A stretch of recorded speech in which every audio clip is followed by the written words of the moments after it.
Dan setiap tamu datang ke pondok 65% pertanyaannya sama seperti pertanyaan orang miskin ini. Sing jaluk jopo tolak melarat, sing jimat tolak lunas. Ayo kon lunas wakeh. Sehari saja berapa kali sampai aku gak ngatasi Cak Win, tak panggil atasi Cak Win. Insyaallah sudah beres, Pak. Sudah 95 juta. Datang pulang lunas. Gak percaya praktekan langsung lunas. Apa kuwi? Rahasia. Ya Nabi Allah, berilah aku resep agar hidupku tidak miskin seperti ini. Hidupku sempit, orang gak ada yang percaya sama saya. Istri gak percaya, anak gak percaya, tetangga gak percaya, kerja gak dipercaya. Untuk kuli bangunan saja saya ditolak. Tolong Nabi Allah, beri aku doa agar hidupku menjadi mapan. Nabi Musa menjawab, aku memberimu resep agar engkau besok langsung menjadi orang kaya. Apa ya Nabi Allah? Bersyukurlah. Orang ini bantah, yang aku buat bersyukur apa? Allah itu sudah banyak ngasih kesulitan terhadap hidupku. Hidupku itu sempit, pokoknya syukur, sing tak syukuri apa nih? Nabi Musa yo menang. Ya sudah, pulang saja. Itu resepnya. Akhirnya orang ini sampai mati miskin dan sempit. Selang beberapa hari ada orang yang kaya raya datang kepada Nabi Musa. Ya Nabi Allah Musa, saya itu orang kaya di kampung. Sehingga kadang-kadang kekayaan saya menyita waktu ibadah saya. Nah terus doakan sama Allah agar rizkiku dikurangi saja, sehingga aku bisa fokus untuk menyembah dan berbakti kepada Allah. Apa jawab Nabi Musa? Tinggalkan syukur.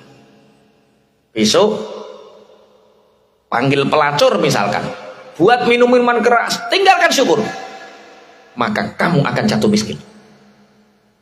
Orang ini mengatakan, bagaimana aku bisa meninggalkan syukur wahai Nabi Allah Musa, sedangkan aku tidak mampu berjalan kecuali atas rahmat Allah, tanganku tidak bisa bergerak atas izin kecuali atas izin Allah, mataku tidak bisa berkedip kecuali atas rahmat Allah, kupingku tidak akan mampu mendengar kecuali atas rahmat Allah. Rahmat Allah menguasai diriku, bagaimana aku meninggalkan syukur? Walaupun engkau mau memerintahkan itu, aku tidak akan pernah meninggalkan syukurku. Aku akan selalu bersyukur kepada Allah. Walaupun aku tidak mempunyai apapun, aku akan selalu bersyukur. Oh, ternyata mudah. Resep kaya itu apa? Syukur. Orang yang hidupnya sampai hari ini sempit, itu karena dia meninggalkan syukur. Wes roh tolak melarat roh ya. Apa? Syukur. Dimulai dari bangun pagi, alhamdulillahilladzi ahyana ba'dama amatana wa ilaihin nusyur. Ketemu bojo guyu, disayang ning jeding wudu salat, ketemu tangga guyu, ketemu cah cilik mesem, ketemu tangga piye bro, lakukan seperti itu, maka hati kita akan bahagia, dan hati yang bahagia itu menjadi tolak ukur keberkahan kita. Alladzina yastahibbunal hayatat dunya. Yang pertama, orang-orang kafir itu adalah orang-orang yang hubud dunia. Kemudian wa yasudduna an sabilillah. Orang-orang kufur itu orang yang selalu melawan dari jalannya Allah, menyimpang dari jalannya Allah. Wa yabghunaha iwaja. Barang sing apik-apik wis bener dienggok nih. Yang betul-betul sudah lurus dibengkokkan. 3 ciri kekufuran. 1, hubbud dunya. 2, melawan atau mencegah sesuatu dari jalannya Allah. Yang ketiga, membelokkan sesuatu yang lurus. Ulaika fi dhalalim ba'id. Mereka ini adalah orang-orang yang tersesat, yang sangat jauh sekali. Jadi sebenarnya pelajaran malam ini adalah syukur itu manajemen. Syukur itu manajemen terbaik kita. Bukan finansial literasi, bukan. bukan masalah ilmu kita, bukan. Bukan masalah circle kita, bukan. Yang bisa mempelajari finansial literasi, yang punya circle kebaikan, yang punya ilmu banyak, itu orang yang memanajemen syukurnya. Punya waktu luang dia belajar mendapatkan ilmu. Dia mengetahui kelemahannya. Karena dia mengetahui kelemahannya, dia belajar finansial literasi. Jadi ternyata semua ukuran manajemen kita itu bermula dari apa? Syukur. Dari mana kita bisa memanajemen syukur itu?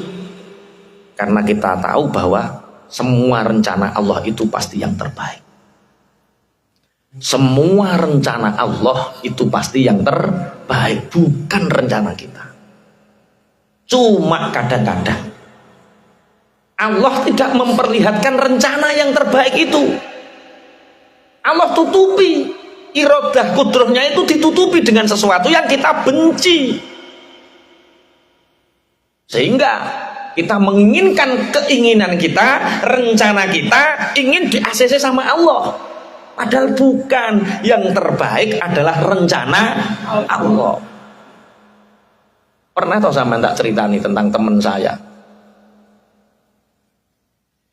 Dia itu lulusan aliyah di pondok pesantren bapaknya sendiri. Cuma dia ingin kuliah di salah satu universitas terbaik di Surabaya. Tapi untuk daftar ke sana itu harus daftar ulang. Sudah beasiswa, tapi daftar ulang. Daftar ulangnya 14 juta. 14 juta.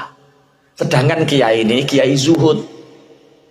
Anaknya matur, bah, 14 juta tolong bayari, bah, saya ingin kuliah di Surabaya, universitas ini universitas terbaik, saya sudah berusaha beasiswa, bah. Ya nak, nggak apa-apa, bapak mendukung, wong kamu sudah lulus aliyah. Cuma bapak tidak ingin ngoyo, nak. Bapak punyanya hanya ada saat itu Astrea Grand tahun 97. Astrea Grand tahun 97 saat itu dijual hanya laku 7 juta. Kita minta sama Allah, nak, masih kurang 7 juta lagi. Bu, ayo kita doa. Pak, bah, rasa dungo itu, bah. Sampai ndang melok BRI rak beres lah. Duit BPKB ini serah ke. Nanti kita dapat, Pak, 7 juta. Enggak, Bu, saya enggak ingin mengotori di sisa-sisa umur saya, anak-anak saya, dan sampeyan terkotori oleh sesuatu yang syubhat, apalagi haram. Sudah, ini besok tak jual. Ada yang nawar 7 juta. Dan terus yang 7 juta kita minta sama Allah. Ayolah sholat bareng, Pak. Suami, istri, anak sholat. Ya Allah, anak saya itu, ya Allah, diterima di salah satu universitas terbaik di Surabaya. Cuma daftar ulangnya itu 14 juta. Nah besok Astrea saya ini laku 7 juta. Kurang 7 juta, ya Allah. Niku urusanin jenengan, ya Allah, 7 juta. Gusti Allah nek roh kawula niki sumpah. Orang yang manja minta sama Allah itu dicintai Allah. Doa umukhul ibadah. Wareng besok paginya, Pak, katanya kemarin nawar uang Astrea saya 7 juta. Iya Pak Kiai. Lah ini tak kasihkan 7 juta. Lah jenengan kulontosi Pak Kiai, sudah 5 hari tak enti-enti, nggak kesini-kesini. Saya sudah beli. Nah terus ya nggak jadi Pak Kiai, pangapunten. Tapi ada orang yang cari lagi, tapi nggak berani 7 juta Pak Kiai. Nah terus beraninya hanya 6 juta. Itu rumahnya di belakang pasar. Yo saya tak matur istri saya dulu. Piye Pak, sido dituku 7 juta? Gak Bu, mudun. Wonge iku wis kadung tuku liyane. Lah terus piye Pak? Aku tak ndonga dhisik Bu. Ya Allah, kemarin 7 juta bagian panjenengan, ya Allah. Sakniki 8, ya Allah. 8. Akhirnya pergi ke belakang pasar, sepeda motor dijagang, kunci lali nyepentek. Melaku golek wong sing pengen tuku. Katanya siapa yang mau beli Astrea saya? Siapa yang mau beli Astrea saya? Oh saya Pak Yai. Ayo lihat motornya. Ternyata motornya hilang. Masya Allah. Pulang kelenyer ditakoi istrinya. Bagaimana Pak sudah laku? Alhamdulillah Bu laku. Sing nuku sapa? Gusti Allah.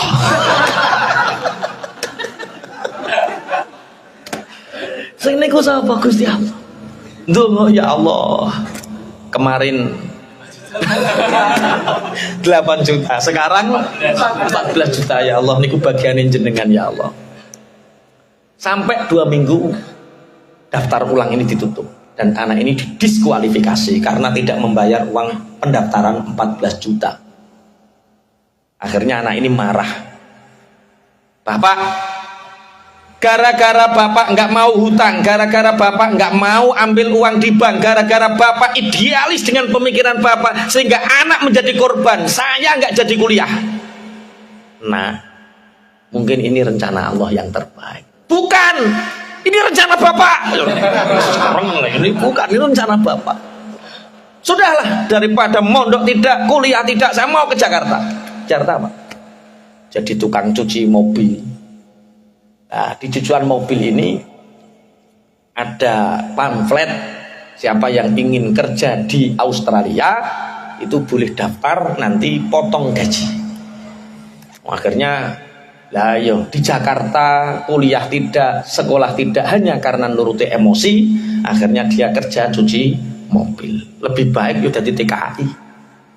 Gaji ini rotok gede nih Australia. Akhirnya pulang ngambil ijazah. Mau kemana nak? Mau ke Australia Pak. Bapak nggak bisa ngasih apa-apa nak. Bapak yo ngajar ngaji seperti ini. Enggak butuh. Saya mau ke Australia. Nanti potong gaji. Yang penting Bapak ridho. Iya nak, wis tak ridhoi nak. Ingatlah nak bahwa rencana Allah itu pasti yang terbaik. Allah nyusun rencana itu kadang tidak sesuai yang kita inginkan. Pergi kursus dan lain sebagainya, diterimalah dia di Australia kerja, ternyata sama orang Indonesia yang sudah sangat lama di sana, jadi sopir lah, namanya sopir di luar negeri. Anak dari kecil di pesantren, lulus aliyah, pagi baca Quran, maghrib baca Quran, sholat sergap. Keluarga muslim di Australia, orang Indonesia ini takjub, ya Allah nak, maca Quran kok enak. Bisa nak artinya? Sedikit-sedikit bisa Pak. Diartikan. Ya Allah nak, saya mendapatkan pencerahan dari sampean sejak di sini. Sampean nggak sekolah nak, cerita panjang lebar bahwa saya mau kuliah di Indonesia. Oh, cerita. Ijazah kamu dibawa nak, dibawa. Saya itu terbaik loh se-Jawa Barat Pak, dilihat. Nah, di Australia itu ada universitas terbaik, Melbourne University. Ini universitas terbaik. Ini tidak hanya di Australia, ini di dunia diakui. Nah terus kamu ikut daftar, saya nggak mampu untuk bayar, gaji kamu tetap utuh. Lah siapa? Tolong ajari kami baca Quran, anak-anak kami baca Quran, ibadah kami tolong perhatikan, maka kamu tak kasih beasiswa di Universitas Melbourne ini. Kalau ini dia tidak, kalau dia dapat uang 14 juta, dia hanya kuliah di Surabaya. Tapi gara-gara nggak dapat, ya kan inna ma'al usri yusra, fa inna ma'al usri, untuk bisa kuliah di Melbourne University harus kehilangan 14 juta dulu. Iya, wis digenepno. Kok sepeda motor digenepno. Paham ya maksudnya ya? Jadi asa antakrahu syai'aw wa huwa khairul lakum. Mungkin hari ini kita membenci keadaan kita. Mungkin hari ini kita membenci nasib kita. Mungkin hari ini kita nggak suka dengan keadaan kita hari ini. Tapi ingat, rencana Allah pasti yang terbaik. Dan syarat untuk mendapatkan kebaikan itu ridho. Engko lagi oh iya iki apa umpama kaya aku gak serengan karo bapak ra teko kene. Umpama aku oleh 14 juta ora iso teko kene. Wa sa'an tuhibbu syai'aw wa syarrul lakum. Kadang apa yang keadaan yang kita cintai hari ini itu justru kadang buruk untuk kita. Bahasa ngeten iki saged dipahami nggih? Jangan menjadi orang yang hubud dunia. Hubud dunia itu menyiksa. Seperti minum air laut, semakin diminum semakin haus, semakin makan kuaci, kesele mesti, wareg ora, senep yo. Iku mangan apa? Kuaci. Allahilladzi lahu ma fis samawati wa ma fil ardh wa wailul lil kafirina min adzabin syadid. Dan celaka bagi orang-orang kafir. Celaka mereka bagi orang-orang kafir. Mereka akan mendapatkan siksa yang sangat pedih. Siapakah orang-orang kafir itu? Alladzina yastahibbunal hayatad dunya. Orang-orang kafir, orang-orang yang celaka adalah orang-orang yang mencintai kehidupan dunia. Dunia itu dari kata dana. Dana itu artinya parek. Kemudian isim tafdili dana itu adna, berarti kehidupan yang lebih dekat, luwih parek. Sedelok. Dana itu sebentar. Kalau adna itu sangat sebentar. Berarti dunia itu tempat yang sangat sebentar. Alladzina yastahibbunal hayatad dunya, orang-orang yang mencintai kehidupan yang sangat sebentar. Itu orang-orang kafir. Alal akhirah, lebih mencintai dunia mengalahkan akhirat. Cara kita sering menyebut hubud dunia. Hubud dunia itu penyakit hati. Bukan penyakit zahir, bukan penyakit fisik. Kalau penyakit hati, ini tidak berkaitan dengan zahir. Bisa jadi orang kaya, dia qanaah, bisa jadi orang miskin hubud dunia. Karena hubud dunia ini penyakit hati, bukan penyakit zahir. Ada satu kisah yang sangat menarik diceritakan oleh Syekh Abil Hasan Ali Asyadzili. Beliau adalah ulama yang sangat kaya raya, santrinya 6.000. Dan itu biaya makan ditanggung semua. 6.000. Biaya makan ditanggung untuk sedekahnya, tapi untuk keperluan yang lain anak tetap bayar sebagai jariah orang tuanya. Kita bisa membayangkan, orang santrinya 6.000, biaya makan ditanggung semua sebagai sedekahnya, sedangkan keperluan sabun, kitab, dan yang lain jajan ditanggung oleh orang tuanya untuk sedekah orang tua terhadap anaknya. Iki kira-kira Syekh Abil Hasan Asyadzili iki sugih apa ora? Sangat kaya. Oh, ada loh orang punya anak hanya 2. Kerja itu sholat tidak, sedekah tidak, katanya kurang terus, padahal anaknya 2 loh. Ini 6.000. Pondok kita baru berapa Pak Prah? Yang kita biayai 20, 17 tambah 10 berapa? 27. Kita baru 27. Kita itu ya kita bersama, mbok sampean melu mbok ora ya ora ngerti aku ya pokoknya ya. 27. 27 itu kalau 1 juta sudah 27 juta 1 bulan. Itu banyak orang anggap kita kaya. Ini 6.000.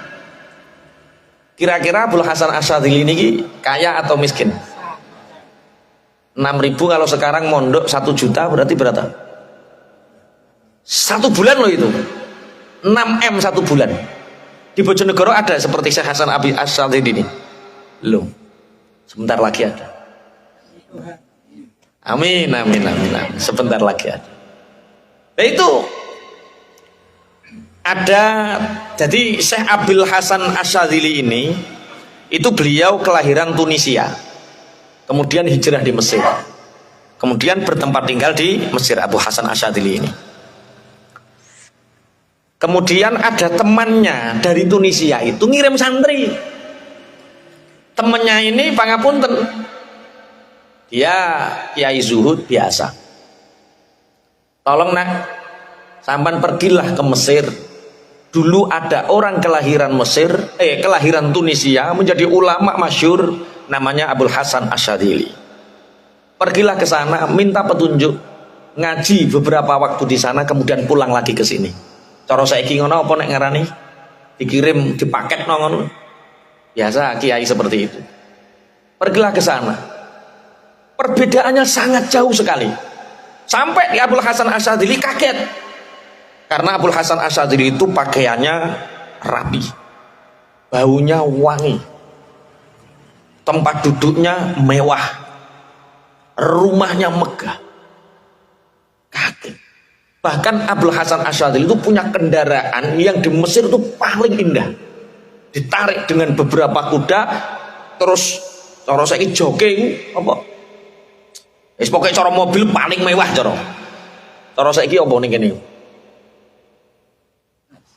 Yo ora model sport ngono ki yo ora to. Kuwi ora awakmu mikir kebutuhan pribadi ya. Yo sing gedhe kanggo umat ngono lho, meluaskan niat. Nah, santri ini mikir, apa enggak salah kiai saya nyuruh saya ke sini?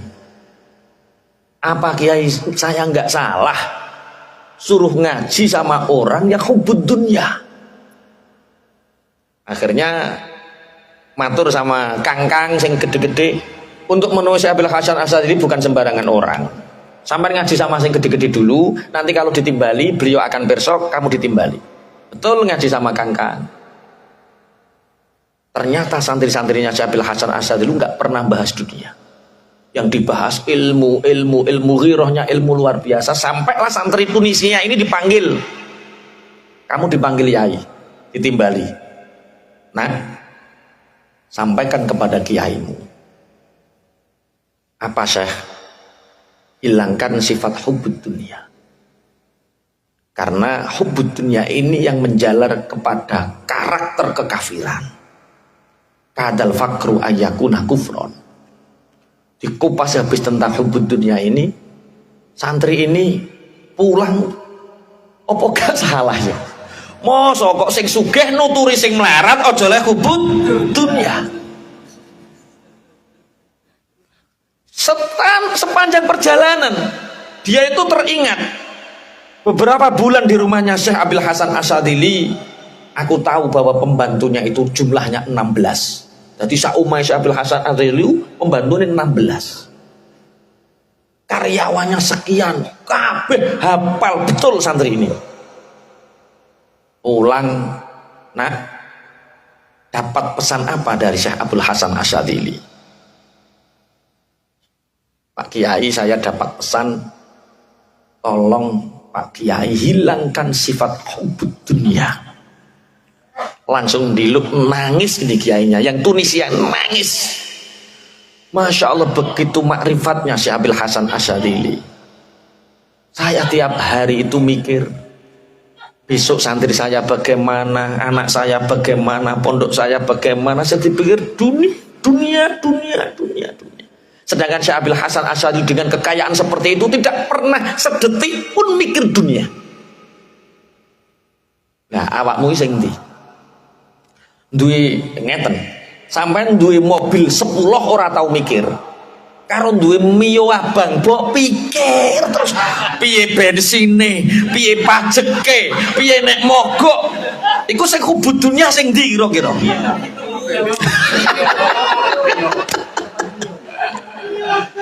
Jadi hubbud dunya itu penyakit hati, bukan penyakit fisik.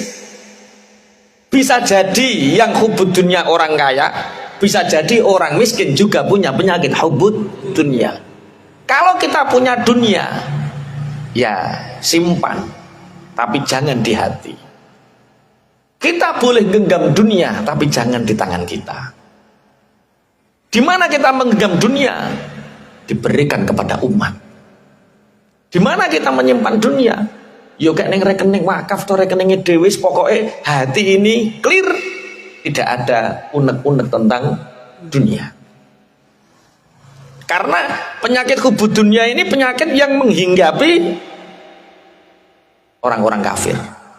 Jadi ciri khasnya wong kafir niku hubbud dunia. Nah, hubbud dunia itu yo duwe ciri-ciri, duwe tanda-tanda. Coba digerayangi hatine dhewe, engko nek 6 tanda ini ono berarti kowe hubbud dunya. Kok wis grogi ngene modele.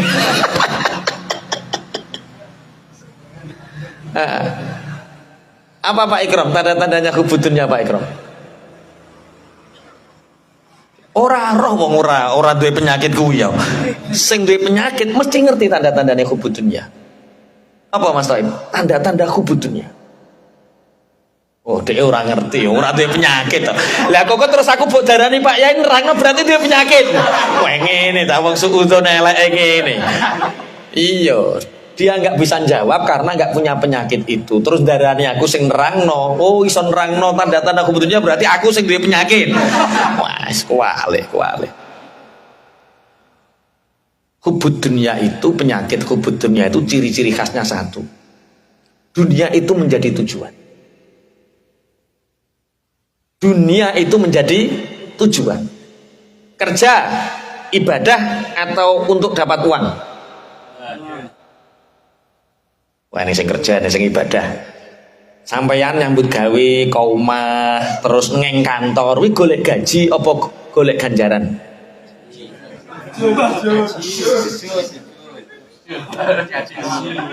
Wa ma khalaqtul jinna wal insa illa liya'budun. Jadi purpose of life kita, tujuan hidup kita adalah ibadah. Satu. Dunia itu kamu cari nggak kamu cari, kamu dikasih. Makanya orang yang menjadikan dunia yang menjadi tujuan nanti wateke welek. Sing koncone direkal piye carane gak diterima kerja. Sing koncone difitnah supaya dipecat. Itu Masya Allah. Jangan jadikan dunia itu menjadi tujuan. Jadi dunia itu hanya wasilah. Dunia ini, pangapunten. Sekarang kita hidup di sini ini dunia atau akhirat hari ini?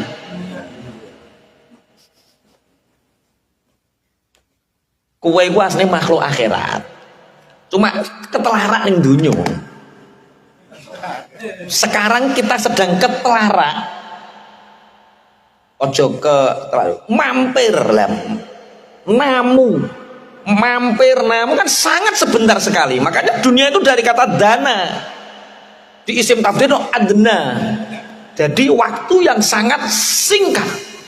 Itu jenenge dunia. Makanya monggo ditata. Urip kula jenengan iki kongkon nglumpukno dhuwit apa kongkon ibadah? Ibadah. Dodolan es ngoten niku niat ibadah apa niat golek dhuwit? Ibadah. Umpama gak payu ibadah. Umpama payu ibadah. Kita itu kalau tujuan dunia lelah kita itu. Karena dunia itu nggak ada akhirnya, nggak ada ujungnya. Sampean mencari dunia iku padha karo mangan kuaci. Kok krepesi ya roh cangkemmu kesel. Kakean weteng kembung. Mangan kuaci. Itu dunia. Biar Mas.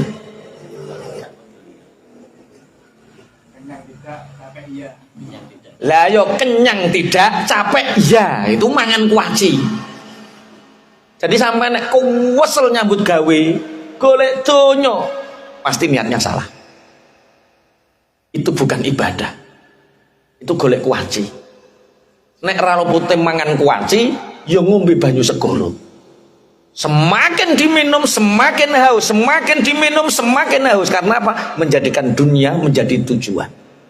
Maka ayo kembali ke purpose of life kita, tujuan hidup kita. Manusia diciptakan untuk ibadah. Dunia itu kita cari atau kita tidak cari. Dunia kita ngoyo atau tidak ngoyo. Dunia ini sudah disediakan oleh Allah. Lah kok kamu ketipu? Dunia mbok kejar, akhirat dilupakan. Itu yang pertama, apa? Orang yang hubud dunia itu menjadikan dunia menjadi tujuan. Yang kedua, ciri khas orang yang mencintai dunia itu dia lalai dalam ibadah. Karena tujuannya hanya dunia, maka ibadahnya ketelarak. Sholat tidak dikerjakan, puasa ogah-ogahan, sedekah apalagi. Sedekah lo gawe apa? Nek gawe apa cek maklum. Saya pernah itu ngomong sama orang. Kak gak leren dhisik Kak mergawe kok gak panasen. Lah iya Pak Yai ngene iki diblidhuki wong wedokan wae. Delok to sing manas aku, sing meruntus aku, sing masyaallah lara ngene iki teko omah dhuwit sing nampa wong wedokan. Ngene iki njaluk dhuwit kopi nu ngremil kaya wong ngemis. Apa ya wong kok diblidhuki wong wedokan. Aman yo tau ndek perasaan diblidhuki bojomu. Sampean sing kesel nyambut gawe tapi seakan-akan kita tidak dapat apa-apa. Yo mau oleh opah ning wayah bengi tok kuwi kaya. Yo ora sumbut lho, umpama kuwi mbok gawe opah ora sumbut tenan. Tapi kalau niat kita ibadah, bismillah tawakkalna 'alallah, ya Allah, bersama ya Allah, aku berserah diri kepadamu untuk bekerja ini sebagai niat ibadah untukmu. Masuk panas, keringetan, setiap tetes keringat mengalir, tasbih, ibadah, duit karo bojo dientekke ibadah, anak digedhekke ibadah. Jadi wong sing niate ibadah kok weseli ora krasa. Strong terus pokoknya. Cak Win, gak duwe kesel gladiator. Malah ayam gladiator. Lah, orang yang seperti lho, wong gak duwe kesel. Wong gak duwe kesel ki yo loro, ana sing kalane niate ibadah, ana sing kedonyan tenan. Jadi nek muni gladiator hati-hati.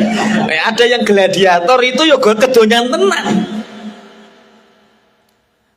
Satu tujuannya dunia bukan akhirat. Yang kedua, lalai dalam melakukan ibadah. Tiga, mengumpulkan dunia, mengumpulkan harta dengan segala cara. Gak peduli halal, haram. Gak peduli surga, neraka. Sing penting oleh. Dan ini kadang-kadang circle pergaulan ini menentukan. Sing penting oleh. Ketika diingatkan Kak, bukankah transaksi seperti itu diharamkan sesuai syariat? Golek sing haram ya angel kok pokoknya halal. Jadi kita kerja pangapunten tidak sekedar sedikit banyak yang kita dapatkan. Kita kerja ini halal haram. Kita kerja ini surga neraka. Ini taruhan kita. Kalau kita muamalah kita, transaksi kita, oh ini halal tak lakukan, ini haram tak tinggalkan, oh berarti Anda sudah sedikit menghilangkan hubungan dunia. Bisnis tidak hanya berbicara tentang sedikit banyak untung rugi, tapi bisnis berbicara tentang halal haram, surga dan neraka.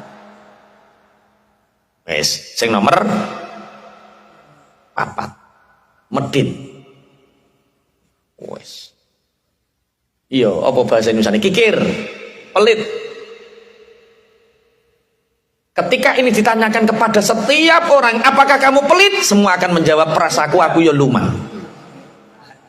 Mulane iki rasa tak bahas perkara sing ning kene iki mesti luman kabeh.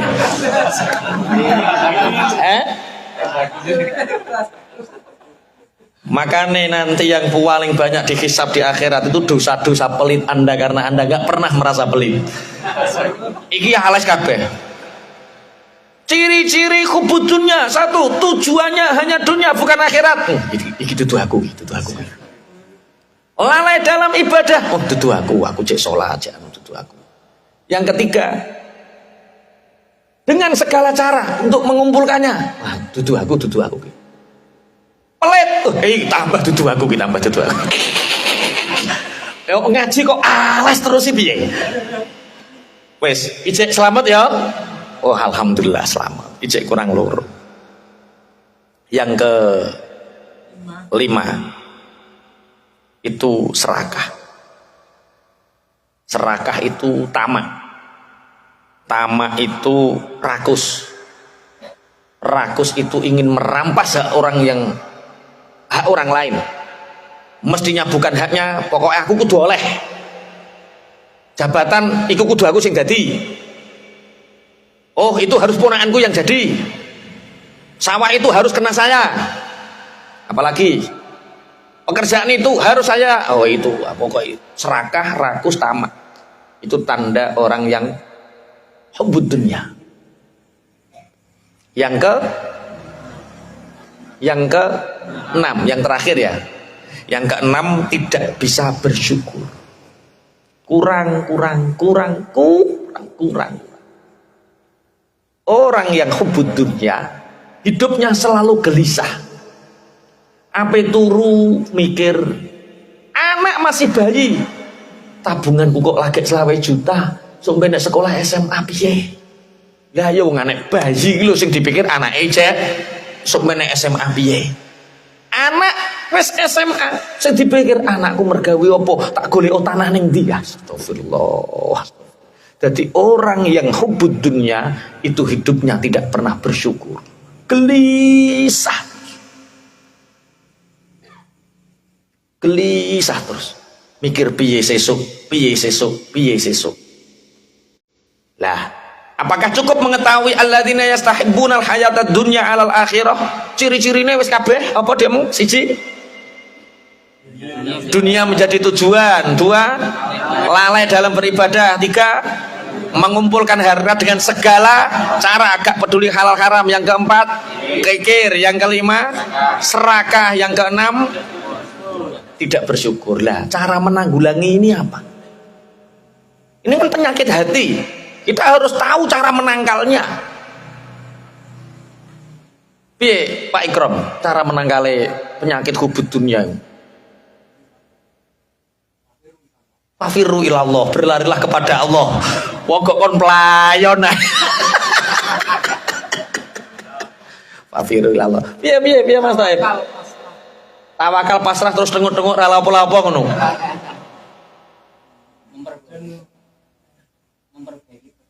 Memperbaiki pergaulan. Jadi yang jelas yo ditarik mafhum mukhalafah tuh. Untuk menanggulangi kita tidak hubud dunia, satu, jadikan akhirat sebagai tujuan. Kalau akhirat sebagai tujuan, wong urip iku adem. Ning alam dunya paling sedelok dik ya wis dilakoni wae. Adem. Mas piye Mas, dunya kok tambah angel penggawean? Sabar dik, dunya iku ora suwe. Umpama awake lho sak lara-larane urip paling ya sedelok, ora suwe. Jadikan akhirat sebagai tujuan. Yang kedua, ingatlah kematian. Hubud dunia ini akan habis, akan kalah kalau orang ini seneng iling-iling mati. Wong kae lho winginane iku sehat walafiat, lah kok hidup-hidup mati. Omah makrung dibangun, kerja di Taiwan, Masya Allah, rumahnya megah. Paulang, dadak bojone digawa lanangan liya, kena jantung semaput mati. Terus mbok iling-iling, ya Allah, omah sakmono gedhe ini dibangun jebule ora kanggo. Perkara teko omah kena jantung mati. Ingat kematian. Semangat dunia ya Allah lah kok kayak kena liver wetenge gudi lah hidup mati. Wes ngene iki, akhirat akan menjadi tujuan. Satu, jadikan akhirat sebagai tujuan. Kedua, ingat tentang kematian. Yang ketiga, tanamkan sifat qanaah. Qanaah niku napa? Nrimo.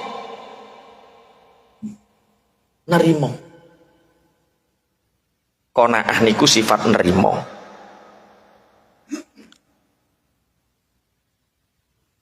Ada seorang miliarder, ini tentang qanaah. Ada seorang miliarder, dia pemborong properti. Ini kisah nyata, ya teman-teman yang cerita. Jadi tanah sana dibeli, tanah sana dibeli, tanah sana dibeli, tanah sana dibeli, tanah sana dibeli, tanah sana dibeli. Ini akan digadakan proyek yang proyek ini menghabiskan sekian triliun. Tapi ada satu gubuk yang belum terbeli di panggo ini tengah tok. Miliarder ki bendino tahu piye carane iki kena ketuku. Anak buah disuruh tekan dia, tidak. Rumah ini adalah rumah kenangan antara aku dengan istriku. Aku ingin mati di sini dan aku ingin dikubur di sini. Gak mungkin tak jual. ditekan, enggak bisa. Lah miliarder iki ben bengi ra iso turu. Mikir lah yo proyek sakmene ambane sebegitu luasnya hanya terkendala masalah satu rumah dan satu pekarangan saja. Cara gue pemandangan saru. Enggak pantas. Akhirnya tiap hari anak buahnya dimarahi. Tugas enggak bisa diselesaikan, mosok hanya beli itu. Uangnya banyak. Tiap hari marah-marah. Karena apa? Ingat, tanah ini belum terbeli. Akhirnya, ya sudah, biar saya sendiri yang datang. Waktu duha miliarder ini datang. Sebelum dia mengetuk pintu, ternyata miliarder ini mendengar orang yang di dalam rumah ini sedang sholat duha, kemudian berdoa. Ya Allah, alhamdulillah atas segala nikmat-Mu ya Allah. Aku 3 hari ini belum makan. Tapi aku tidak akan memakan barang yang haram. Dalam laparku aku akan selalu bersyukur kepadamu. Si miliarder ki bingung. Kuwi ora mangan 3 dina, iso sujud, iso syukur, matur nuwun ning gone Gusti Allah, padahal 3 dina urung mangan. Sedangkan dia uangnya sebegitu banyak, marah tiap hari, karyawan diseneni tiap hari. Ya Allah, terima kasih atas semua yang Kau berikan kepadaku. Umur ini, jasad ini, fisik ini jadikan saksi, aku bersyukur kepadamu ya Rabb. Akhirnya penasaran miliarder. Assalamualaikum. Waalaikumsalam. Alhamdulillah, alhamdulillah, alhamdulillah. Dibukakan pintu. Orang yang punya rumah ini nggak kenal kalau ini bosnya properti itu. Kaget, Pak, saya kesini nggak bawa apa-apa. Kenapa Bapak membaca alhamdulillah? Saya kesini nggak ingin memberi makan Bapak. Saya kesini hanya ingin bertamu. Kenapa tiba-tiba Bapak mengatakan alhamdulillah? Dia mengatakan, aku bersyukur Allah telah mengirimkan orang kepadaku dan mendoakan keselamatan untukku. Engkau datang dengan mengucapkan salam, itu adalah anugerah yang luar biasa bagiku. Allah mengirimkan seorang hamba untuk mendoakan selamat untuk. Selain itu, aku tadi melihat Bapak, setelah sholat, aku melihat Bapak selalu memuji Allah. Bersyukur, sedangkan Bapak sudah tidak makan 3 hari. Aku bersyukur karena mata ini masih bisa melihat. Aku bersyukur karena lisan ini masih bisa berzikir. Aku bersyukur karena telinga ini masih bisa mendengar. Bingung wong iki. Lah iya. Wong duwite akeh ngono nyaprut ae. Ana sing duwite akeh nyaprut ae. Iku tanda. Tanda kaya miliarder iki maksudnya. Latihan senyum. Wis pokoke latihan guyu. Ya aja guyu dhewe. Guyu dhewe ditambahno ning rejoso sampean. Ya minimal latihan bahagia. Termasuk senyum bahagia itu sebagai ungkapan syukur. Kita diberi iman, kita diberi Islam, kita diberi mata yang melihat, kita diberi lisan yang bisa berzikir. Ya itu caranya seperti itu. Hati yang qanaah.